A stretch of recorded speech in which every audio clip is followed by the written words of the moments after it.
ના ના, તો અમને કેમ અત્યાર સુધી એક પણ આડમતનો જવાબ નથી આપ્યો? કેમ ના આપ્યો? કેમ તમારા પીએલઓ ભાજપના ઈશારે મતદારોના ઘરે જાય છે? કેમ નામ ડિલીટ થાય છે? કોંગ્રેસને ચૂંટણી હરાવવા તમે ને ભાજપ ભેગા થયા છો? હા કે ના? તો હા કે ના બોલો? અને મને કલેક્ટર સાહેબને મળવું છે. જો અહીંયા હાજર હોય, મને સાહેબે કીધું કે હું નથી, જો હાજર હોય તો અમને મળવું પડશે.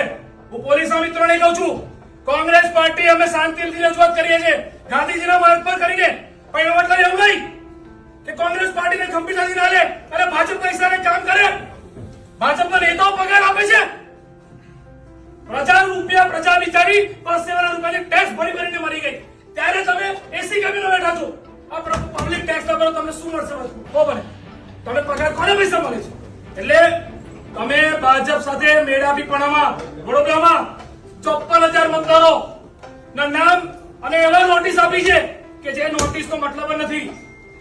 નોટિસ તમે બંચના બંચ, ખરેખર કલેક્ટર સાહેબ અમને પ્રોમિસ કરેલી મીડિયાની સામે કહું છું, અને મીડિયા પર તમે પણ હતા, તમે તે દિવસે રજૂઆતમાં હાજર હતા. અમે સાહેબને પૂછેલું કે આ જે લોકોએ વાંધા લીધા છે એનું તમે એની ક્રોનોલોજી શું છે, તમે કયા સ્ટેપ બાય સ્ટેપ કામ કરવાના છો? તો કલેક્ટર સાહેબે કીધેલું કે જેને વાંધો લીધો એને પહેલા બોલાવીશું. તો જેને વાંધા લીધા એનું હિયરિંગ તમે કર્યું, તો એની હિયરિંગની કોપી અમને આપો. કારણ કે સીસીટીવી ના ફૂટેજ પણ અમે માંગ્યા હતા.